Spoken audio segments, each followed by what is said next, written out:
Talk a little bit about this. The great thing is, as soon as this video is over, the other one queues up right away, automatically. It's the next one on the. Cool. Did you want to play them both? Oh, which did you want to play? I thought they were both great. They are both so good. Do you think we have time? Let's do it. Or if you think we're,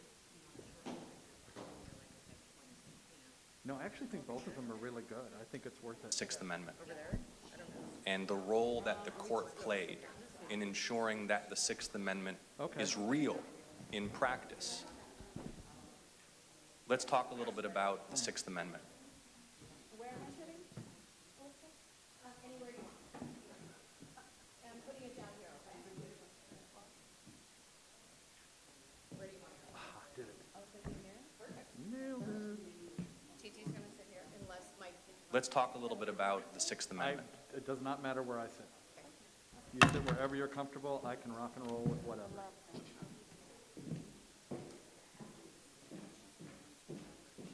Great.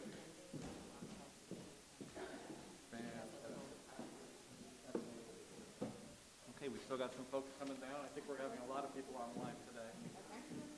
So. Okay.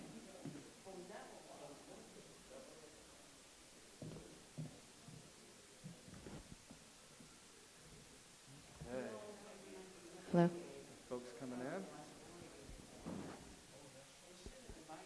Hello? Okay. We're going to go ahead and get going.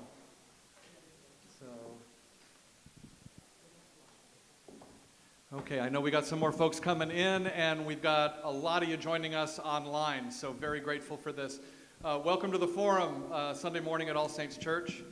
I'm going to just take this right here.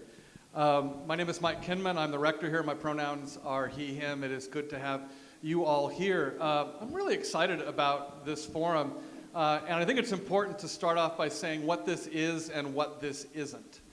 One of the I think wonderful things that has happened in the elevation of Ketanji Brown Jackson to Supreme Court Justice is this is the first time a public defender will be sitting on the highest court in the land.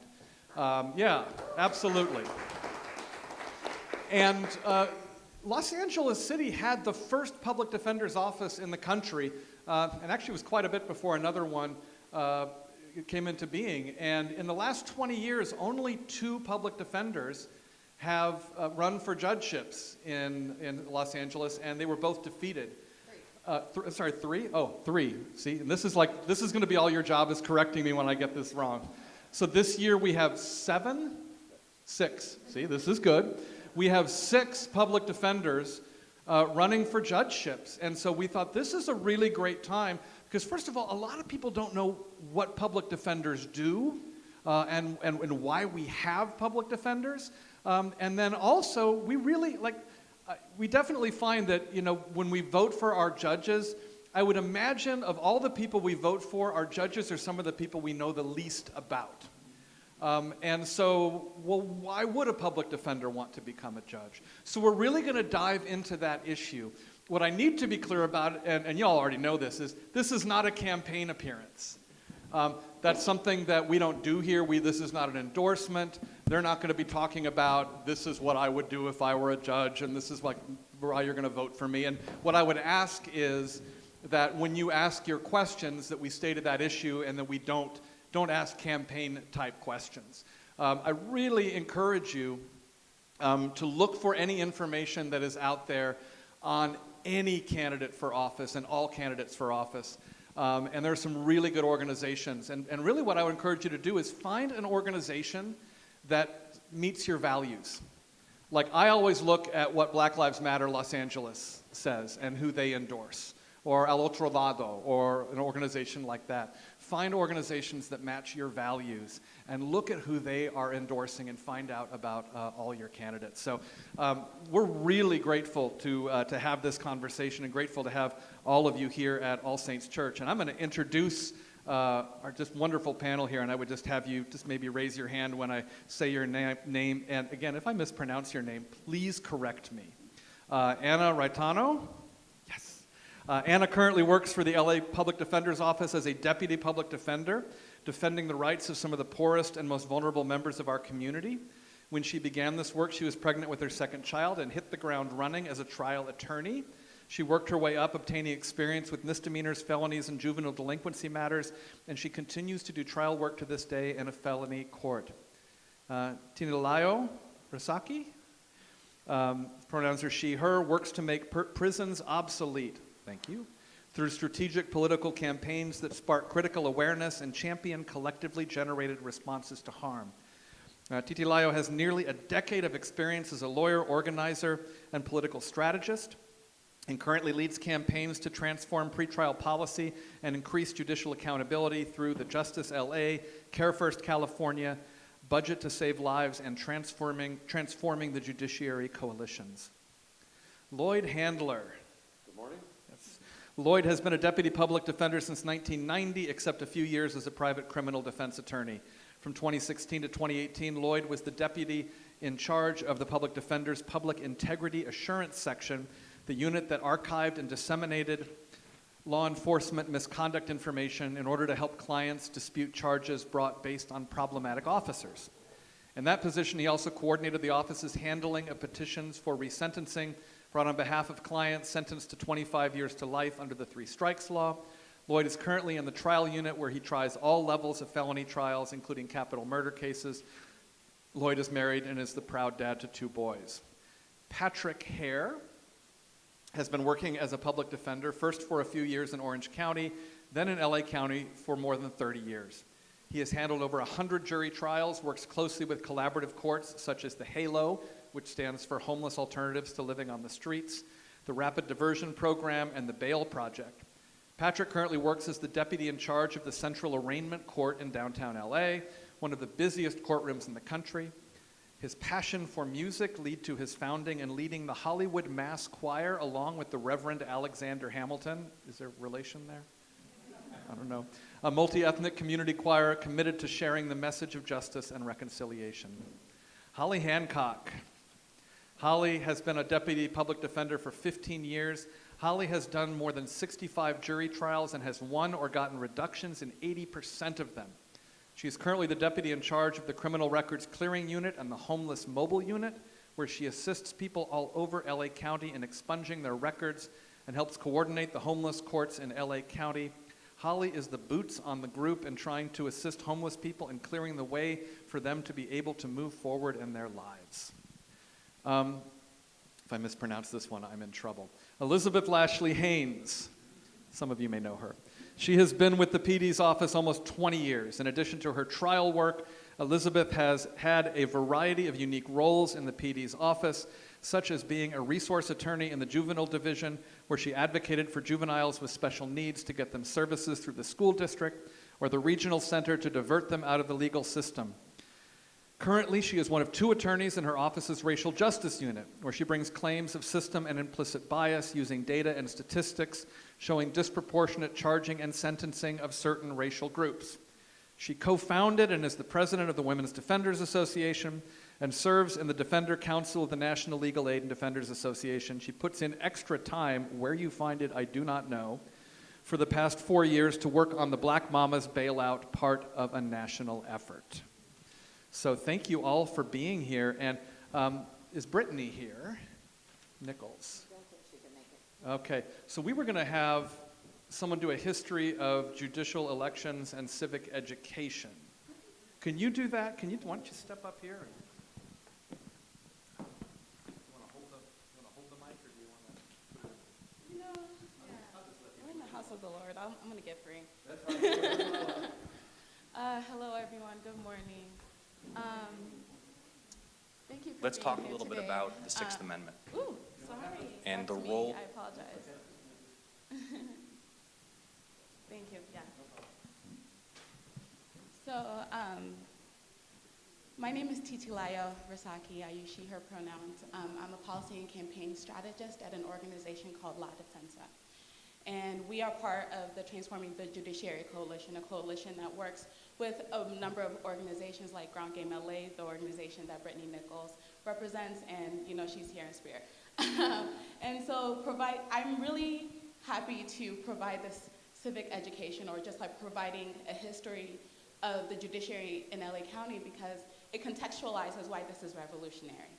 It contextualizes why it is so important that we have spaces like this, that we open and demystify the law and democratize it for all of us, and really make the Constitution something that really covers all of us, right? By having candid conversations that are sometimes difficult. And that includes grappling with our history and how it is that we have come to be where we are in our justice system, right? Or injustice system based on the ways that people experience it. As the Reverend mentioned, I first met Elizabeth partnering with her in the national bailout effort where we bailed Black moms and caregivers out of jail for Mother's Day. And I've spent $250,000 to try to bail one human being out of jail. I spent $555,000 in Alameda County to bail one human being out of jail. Why is that happening? Why is it that poor people are unable to afford their freedom? Why are we buying freedom in the first place? We never grappled with the incoherence in our Constitution. Within the Constitution today, and you can go read it, there was a 3/5 compromise that said that some people are not human, that for the basis of representation, for power, so that we can maintain power, maintain slavery in this country, we will count some humans as 3/5. There are incoherences in our Constitution that don't cover women, right? Right now, so many of us are experiencing the fear in our bodies of what does that mean when our reproductive rights and our bodily autonomy are under question and the Constitution does not cover us. Many of us stand within a lineage of freedom fighters that have always recognized the incoherences in our Constitution, that understand that the law is not neutral, it's not objective. It is social contract. It is saying that you and me will live together and we will govern with one another. And the Constitution that we have, it is visionary. It is beautiful in so many different ways. It is the oldest Constitution that is active in the world right now. And that's a lot to revere. And it has a lot of blood on it. And we need to understand that. And that history did not go anywhere. That history is why it is that in 2020, 2021, I'm bailing Black mothers out of jail. Her daughter is watching her. After how many days, I know your schedule, right? The ways in which you show up, right? And you have shown up to bail people out, to give people freedom and the opportunity to have their children back. But that legacy of family separation, that legacy of buying our freedom, that legacy of the incoherences that are then apportioned by the judges, right? They're the people that we say are the ones that interpret our social contract for us. It's important that we have these conversations. It's important that we consider who we put up there to interpret the law for us.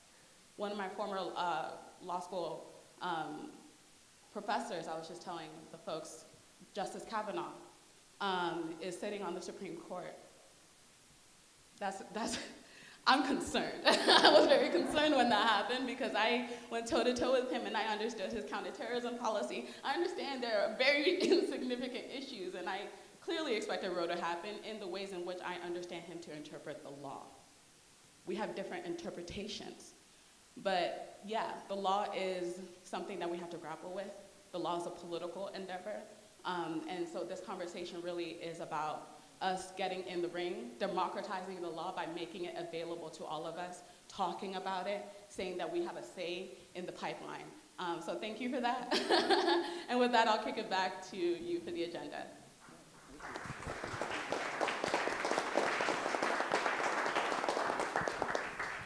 Thank you so much. Thank you. You want your book? There you go. So some of this, for some of us, our knowledge of public defenders and the judiciary first came up during these confirmation hearings for Justice Ketanji Brown Jackson. And I thought we would take just a few minutes to listen to her. There's a couple short video clips. There was a lot that went on in that confirmation hearing that I hope never has to be viewed by anyone ever again. And these two clips are really, really important to help us look at where public defenders come from. The question that's about to be asked here is about the Sixth Amendment. And what the confluence of public defenders and the judiciary can be. So I just want to play these right now, and let's listen to Justice Brown-Jackson talk. Role that the court played in ensuring that the Sixth Amendment is real in practice in the Gideon v. Wainwright decision. Can you help all those who are tuned in right now to reflect upon that decision, what it means, what it says about the role of the court? Yes, Senator. Prior to Gideon versus Wainwright, people who could not afford lawyers were not entitled to lawyers under our system. So a person could be accused by the government of criminal behavior and would have to fend for themselves in court. They would have to make their own arguments. Someone who is not a lawyer would still be responsible for defending him or herself in front of a judge if the government brought charges. Earl Gideon was a criminal defendant from Florida, my home state, who had a handwritten petition. He complained that it wasn't fair under our constitutional scheme that protects and requires people to be tried. He said, I need help. I'm not a lawyer. I can't make these arguments. I think it's important for the protection of liberty to ensure that people are able to have counsel. And that handwritten petition made its way to the Supreme Court. And the justices read it, and they determined to take his case, and in the end decided that the protections of the Sixth Amendment, the right to trial, includes the right to appointed counsel, so that everybody who is accused of criminal behavior now has the right to an attorney. And that's very important. I mean, one of the things that I see or saw as a trial judge is that it was crucial for our justice system to have representation from both sides. It was the only way that it is the only way that a judge can really make fair determinations. And in cases, we've heard a lot about my criminal cases. In every case, I'm getting, as a judge, arguments from the prosecution. I'm getting arguments from the defense counsel. I'm getting arguments or statements from probation in these criminal cases. And the work of a judge is to look at the facts and circumstances, hear the arguments of the parties, apply the law, and make a fair determination. And so having lawyers for criminal defendants aids in that process and benefits us all in our criminal justice system. Thank you. I know she deserves that. And last... Drinking water before bed burns 46 pounds in 2 weeks. How wonderful. Actually, I'm just going to stop. I'm going to stop there. There was another clip that every other time I did this started right after that, but of course this time it didn't, that really talked about, and actually there was accusations leveled at Justice Brown-Jackson that there would be bias in decision-making if you had a history as a public defender. And she answered that question brilliantly. But maybe that's a question we can just save for those of us who are gathered here. And Mike, first, yeah. We also have Brittany Nichols. Oh, if Brittany, she could wonderful. jump in and do a little breakdown of judicial elections in LA County, that would be Please, great. Brittany, come on up. Just do that right now. Thank you. Brittany, welcome. You're with Ground Game LA. And talk a little about what Ground Game LA is, too. Hello. Thank you so much for having me. Yes, I'm with Ground Game LA. We are a group that does civic education and civic engagement, focus in Los Angeles, but working around the county as well. We have been around for, I believe, like 5 years now. If you have any questions about local elections, please, Ground Game is a good place to start. So this is a race, or the judicial sort of area is something that we got involved in education-wise because people didn't know a lot about it.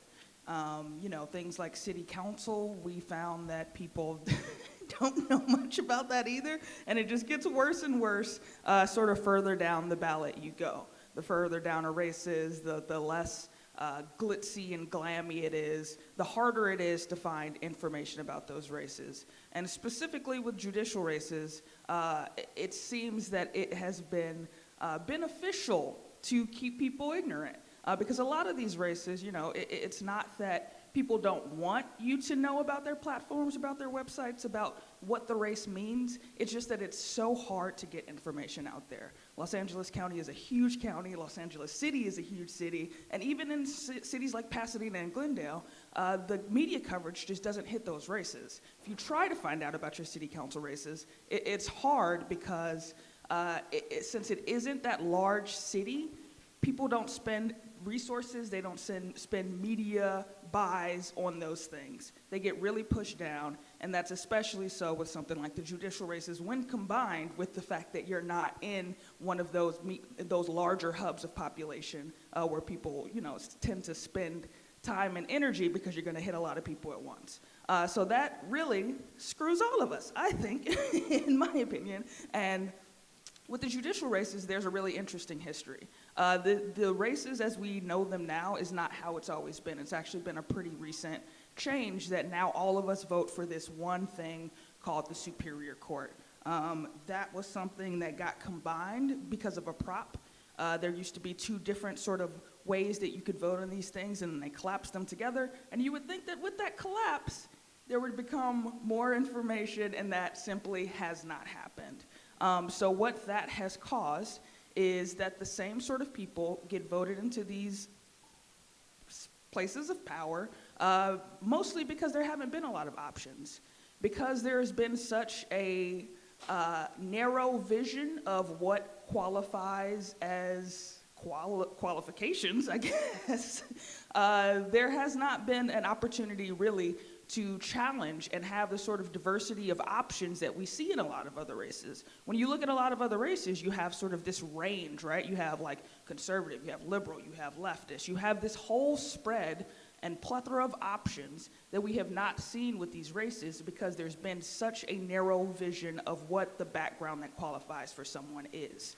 And so now that we are seeing this change happen, it's really exciting. I think that it should excite us as voters, us as residents, that we are given options so that we actually have a choice to make.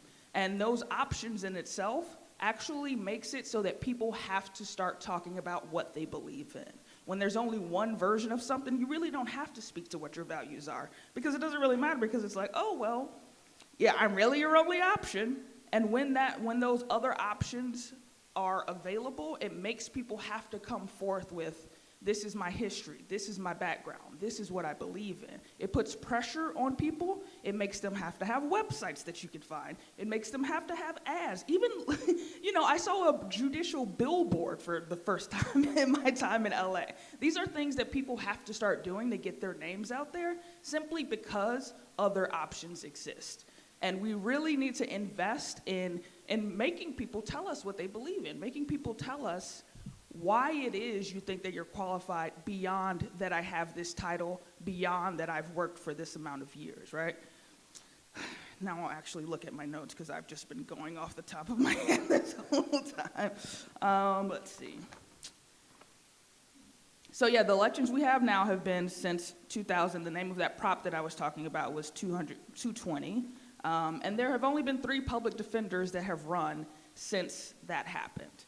All 3 of those public defenders have been black. All 3 of them have lost. And prior to this election, none of them actually listed public defender as their designation on the ballot because there has been so much that has happened with how people even list designations on the ballot.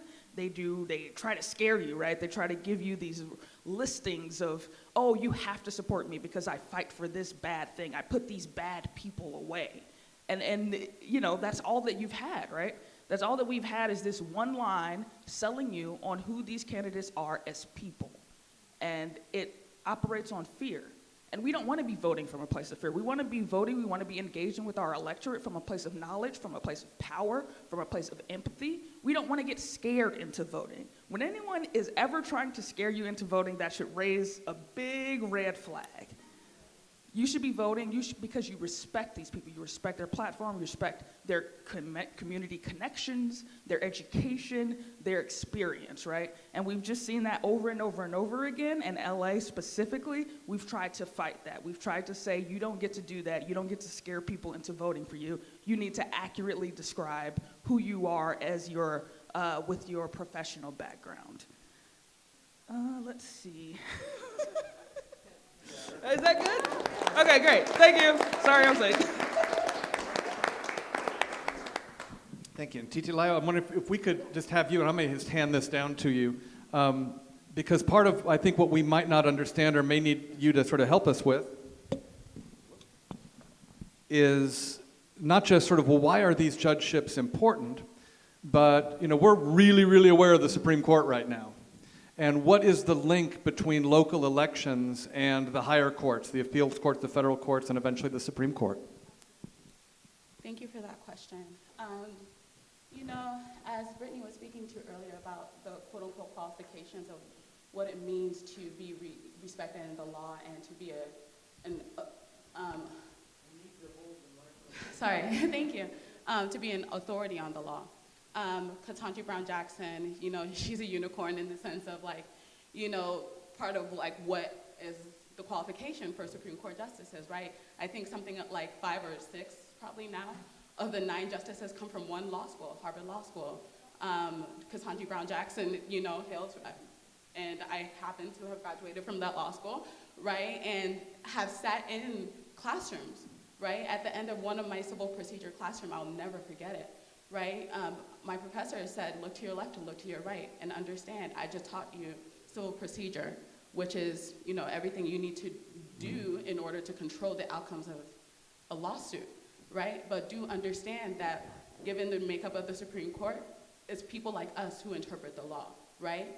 And the law is up for interpretation. So understand, F the law, we make the law. Verbatim, I will repeat that. I'm not gonna say it because we're in church. Fuck the law, we make the law. That is precisely the kind of mindset, right, that these institutions are training people with.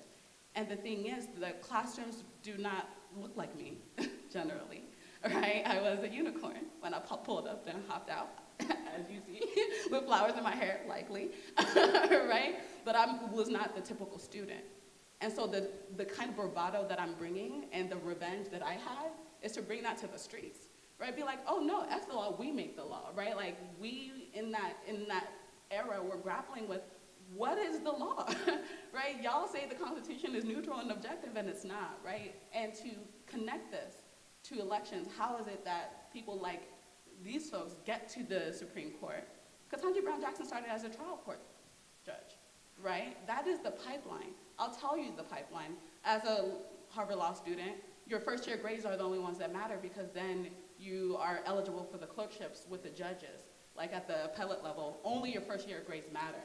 And they are hiring 3 years out, right? That is the market. So again, your brain has not developed. You're just understanding what criminal law is, what civil procedure is. That's the pipeline, right? And these clerkships, then become like the marker for the kind of jobs you get. You also get your corporate jobs. I went to a corporate law firm because, I'm not going to give you my life story, but, first year grades. Your law firm is set. Your job is set. That is the pipeline, right? The dean of the law school told us in orientation, stop running. You don't have to run anymore. There's no more rat race.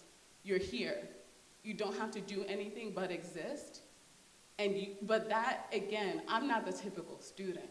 So please understand, this is the pipeline in the judiciary, right? So when we interrupt by saying folks who don't come from prosecutorial backgrounds because they don't come from these elite law schools, et cetera, we're disrupting the pipeline.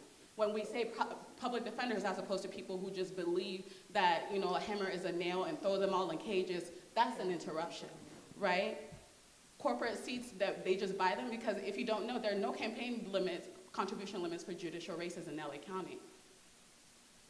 So folks have just been buying their seats, right? Interruption, right? Because again, it takes a lot of infrastructure. It takes legal infrastructure wherein you need to pay people, you have 24-hour campaign deadlines, et cetera. There are barriers, legal infrastructure barriers, like funding barriers. One of my friends just lost a primary election for Congress in Indiana because of the Dem infrastructure.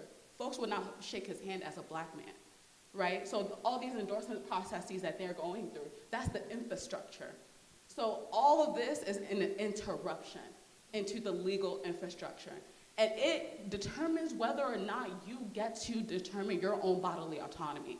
It determines whether or not you get to go home to your child because you cannot afford $1, as Anna will tell you, to bail out of jail, right? These are the interpersonal reasons for why it matters what people say is the law. But who is getting selected, who is in the pipeline for who is saying what the law is what we're interrupting here. Thank you so much. So I want to turn to the rest of our panel right now, and I think I've generally found when someone decides they want to run for an office, broadly speaking, there can be lots of reasons, but there's sort of, broadly speaking, 3 categories. The one is, wow, I really want to do that thing. The second thing is, wow, that can help me get somewhere else that I want to go. And the third thing is, there's something about this that needs to be changed, and I'm hoping to be a part of changing it. And that's the one I want to look at the 5 of you about and say, because all of you have had so much experience in courtrooms and so much experience with judges, and drawing on that, how have you seen the judiciary change in the last 5, 10, 20 years, and what needs to be changed about it? And any of you can jump in. Go ahead, Elizabeth. You know, I've found myself saying recently that the law is evolving and a lot of judges are not evolving with it. And I just think that's the really short answer to your question is the voters passed Measure J. The Board of Supervisors put into place the Alternatives to Incarceration, ATI program. We have mental health diversion. It's codified in the law. But there are judges that are still following the law of 10 years ago. So when the law changes, judges need to be changing along with it, but that's not always the case. So how can they do that? How can, like, the law change and the judge still follow law from 10 years ago? In almost all of these rehabilitative statutes that allow for undoing draconian sentences under previous laws or create new avenues to get relief, get into certain programs, the legislature never wants to make them available for everyone categorically, so they have various points in the statute that allow for discretion for a judge to make findings that the person will no longer be a danger or that the risk is minimal. And those findings are always basically reviewable for a very lenient standard of abuse of discretion where judge's call has to be so contrary to all the facts that it's just plainly wrong. And so that's very rarely the case. And a judge who is in charge of the hearing process so he can sort of decide what issues he wants to make findings of fact on can just sort of decide that someone's not eligible. For example, the new bail law that talks about how you should be presumed to be let out on some sort of OR release on your own recognizance, perhaps with conditions, unless the judge makes all these separate additional findings, basically relating to public safety and so forth. With the old school judges who are used to having everyone locked up so that they can control them and so that they can bludgeon them into taking some sort of deal because they just get sort of worn out and worn down, it has just made the process longer because a judge has to make 5 findings against letting the person out instead of just 1. And if that's their goal and that's their orientation, they can just sort of sit there and recite a different litany of facts they're ostensibly finding, that no one really has any opportunity to have reviewed in any meaningful manner. Wow, thanks. Yeah, jump on in. And I was going to say, I have a good example about this, about how judges are using their discretion contrary to the law. So I had a client that was never given notice of his court date due to court closures during COVID. And he was arrested on a warrant for a court date that he did appear at, but the court was closed. So they gave him a different appointment that he never knew about. He gets arrested on the bail, or on the arrest warrant, and he comes to court, and I asked the court, there's no bail order, he needs to be released, we'll give him a court date to come back, and we can reevaluate the case. And the judge basically said, well, I have discretion. He didn't come to court, even though he didn't know about it, he didn't come to court any other time than the day that it was closed. So I'll give him $1 bail. I'll use my discretion and give him $1 bail. My client was homeless. He didn't have that dollar. And I said, don't worry about it. I'm pretty sure they'll let you out because this is such a nominal bail. I got a call several hours later from my client in my office saying they won't let me go home. They're trying to put me on the bus. This was at the height of COVID, where the whole point of the no bail order was to keep them off the bus and prevent them from going into the jails. So he was going to be put on a crowded bus and brought to the jail and maybe eventually be processed out a couple days later, even without the bail money, but he would still be exposed to COVID and put through that whole horrific ordeal. So I ended up going down to the clerk's office saying, I have $1, I'm going to bail out my client. They wouldn't take my dollar because they don't take cash. That's a bail bondsman's job. And the bail bondsman would not take this because they want to get paid more than 10% of $1. So we were kind of in this weird place where no one would take the money to let my client out. And I ended up talking to a supervisor and saying, here's $1, you need to let him out. He ended up getting let out that day at 4:30. But I think that this whole experience was horrific and unnecessary. And I still have the receipt sent to me by the county paying me back for that $1, framed because it was so absurd. Now, is it also safe to say Yeah. that most of the people who are in this position don't look like you and me? Yeah. Oh, yeah. Oh, yeah. And I too have like a receipt for $250,000 for a voided check because the sheriff's department would not take a check. They asked me to come back actually with cash or a cashier's check of $250,000 US. So I want to, and yeah, those of you who haven't talked, I want to hear from you, because I bet you all have stories that would just curl, like from right here. I'm angry right now, which is good, because that is what gets us acting.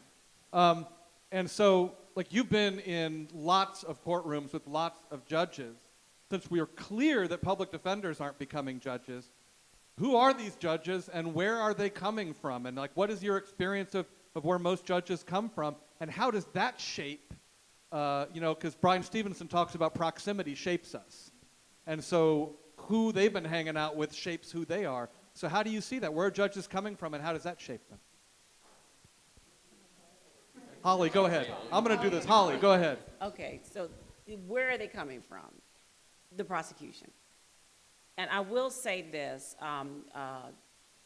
T.T. Lyle spoke about the federal bench, but the Superior Court of Los Angeles County, many of the people come from law schools in this area. Many of the prosecutors come from, UCLA or, up and down the coast, Loyola, and Southwestern. So, and so there are many in the area, and they go there, and they come, and so it's not that they're any different than any deputy public defender. They are not. They didn't go to some elite school, but what they do have is that handle that they are going to be tough on crime. And that has not been something that has gone away, even though I believe it started in the 90s or even the 80s. And there were many people who were concerned about their neighborhoods that were getting problems, especially in the city where I live, in the neighborhood where I live, there were, gangs. So they were concerned about that, but the problem with that is just putting people in jail is not going to solve that particular problem. So we have people who are coming from the prosecution to the bench. They also, money is required. I think we can talk about that a little bit. That's a question that's coming up correctly. And what you have for, and we're not paid much differently, but people who work in the prosecution, oftentimes they have wealthy families. They have families that will put up money for them to basically run for judge. People pay anywhere from, you can pay anywhere from $5,000 to people have paid $800,000 to get their name out there, because it is a full county, as they discussed. Now it's a full county that you have to reach.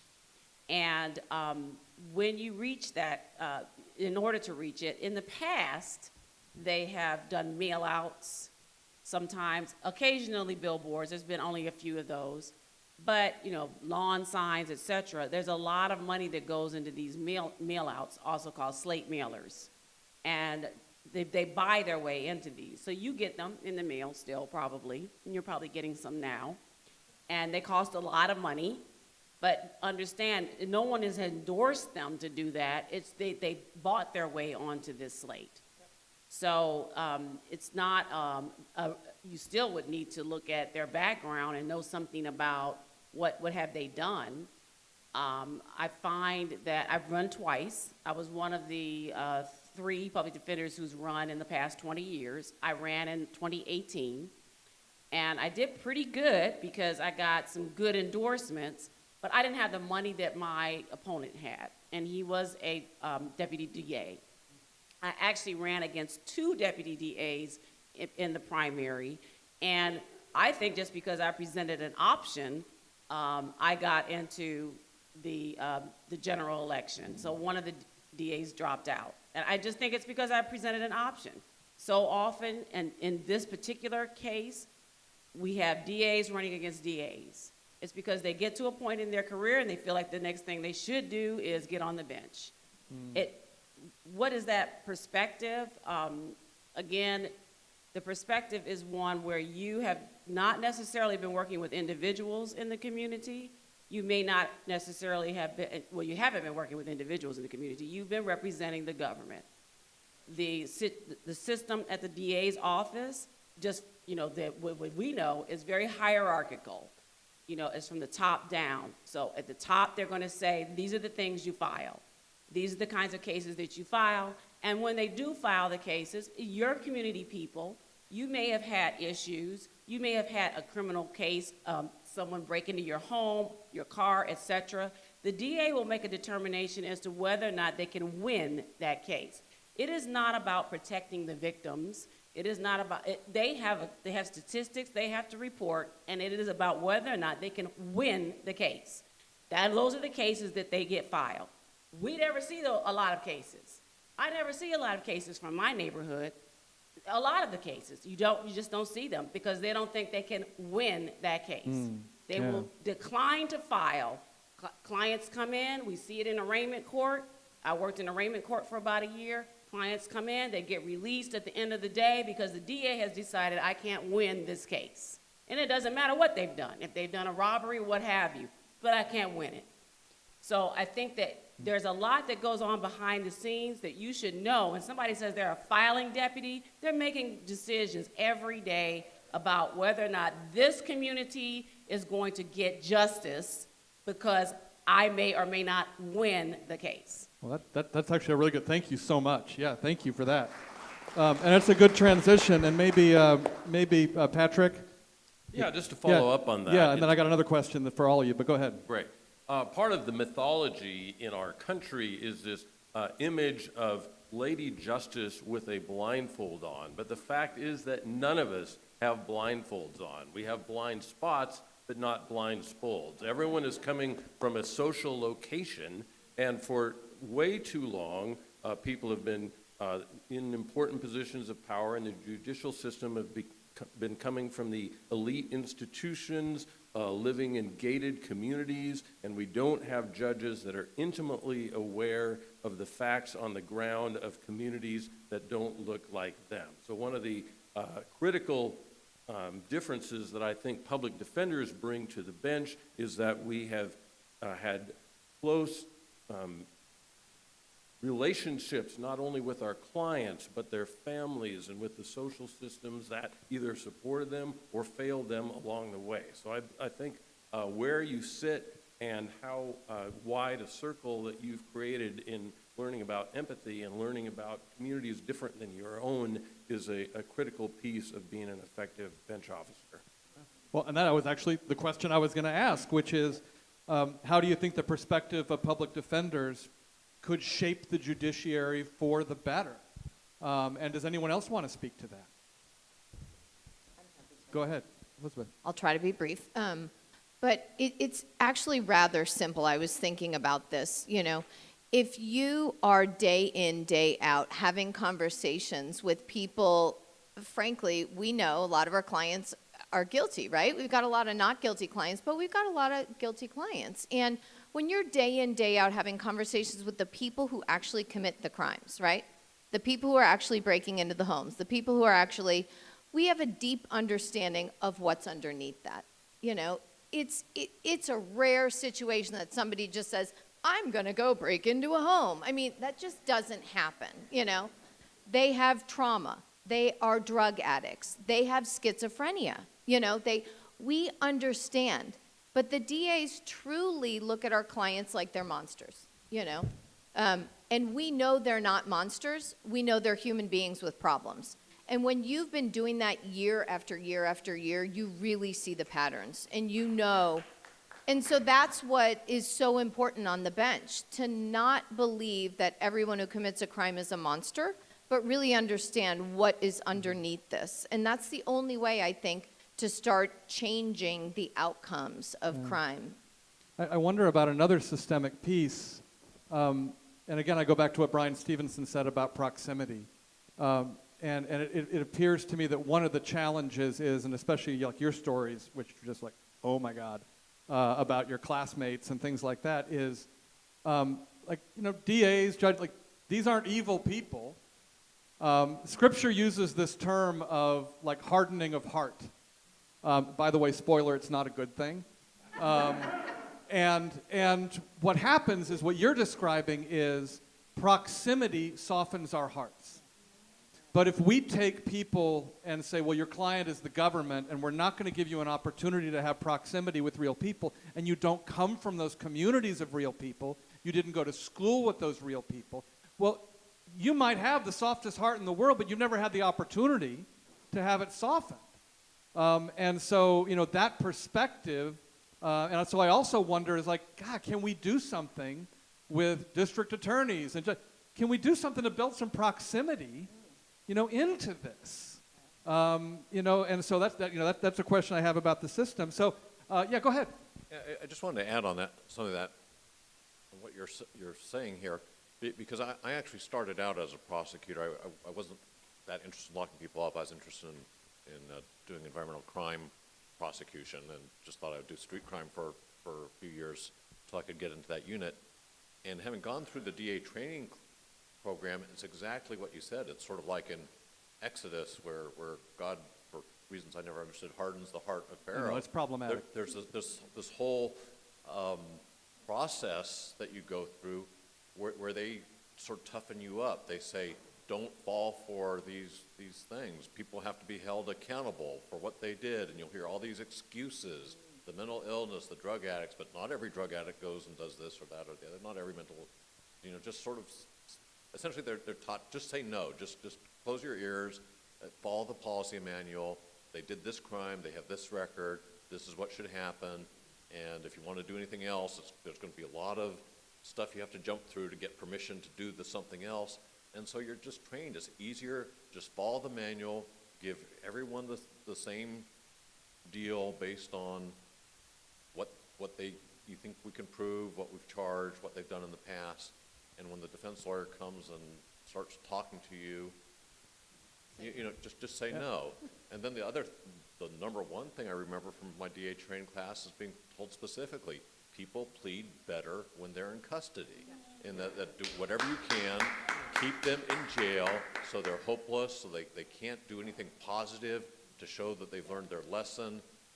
They can't get drug treatment. They can't start going to counseling for their anger and their trauma, their mental health problems. And they'll just get sort of worn out and take the deal we think they should have. Go ahead. So that's part of the danger of just having a bench that's all prosecutors for the most part, is they've had that literally beaten into them, because I've worked with colleagues, and the reason I left is you start to question that. You go up to your boss and say, well, now that I've actually talked to the witnesses, we can't prove this case. As the woman from Defensa said, without mangling her name,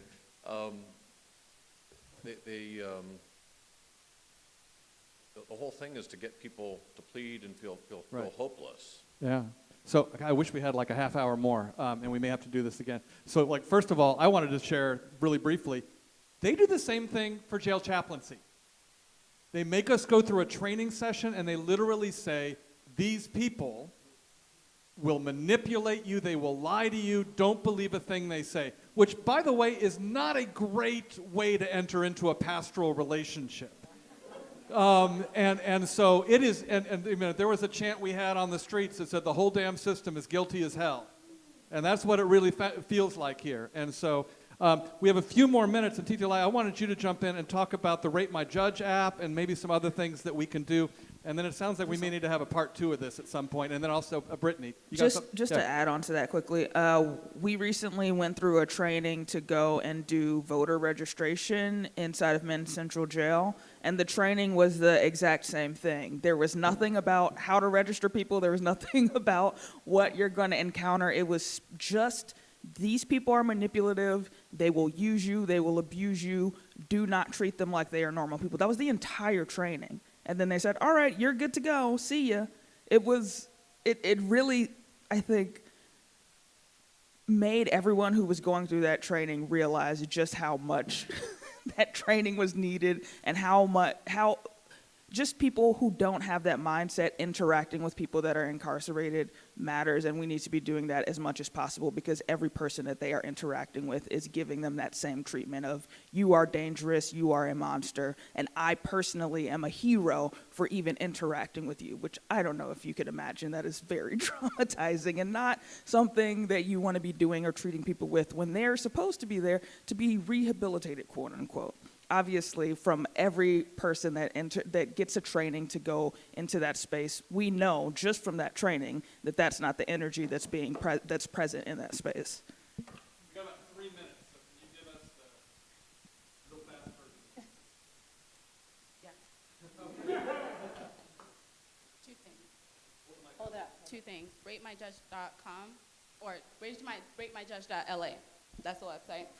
I'll leave that there. But what my spirit is actually telling me I need to say is that for us, I don't know if y'all have people who in your life who have been incarcerated, who have done harm.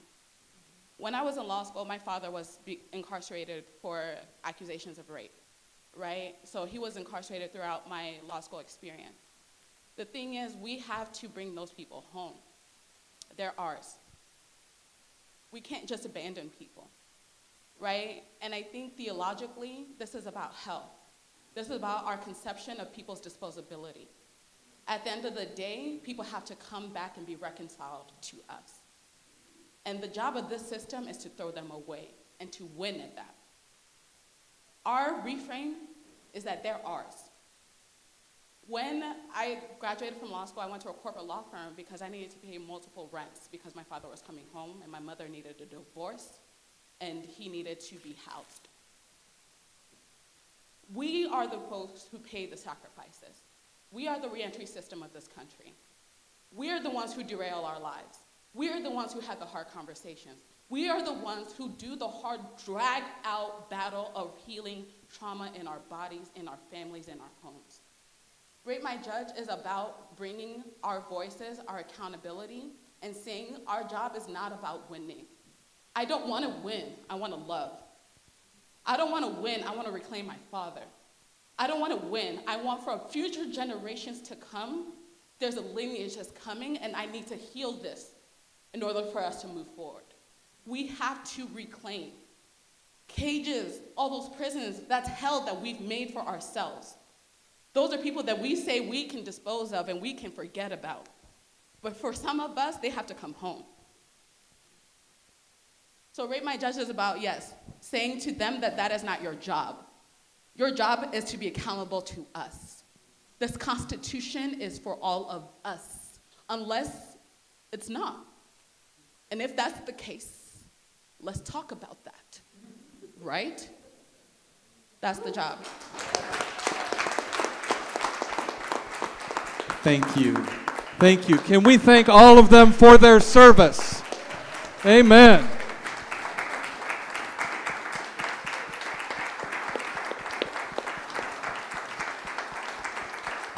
The folks in here want to stick around and talk with you a little bit. Can they do that? Okay, great. Thank you all so much. So this really is an app that people can use. It's like Yelp for judges. So check it out, download it, and encourage everybody in the community. If you go to court, if you know anybody in court, you have a good, bad, or ugly experience with a judge, use this app. Rate Period. them. We need to know. And La Defensa, the organization I work for, has a voter guide, so please check that out as ladefensa.org.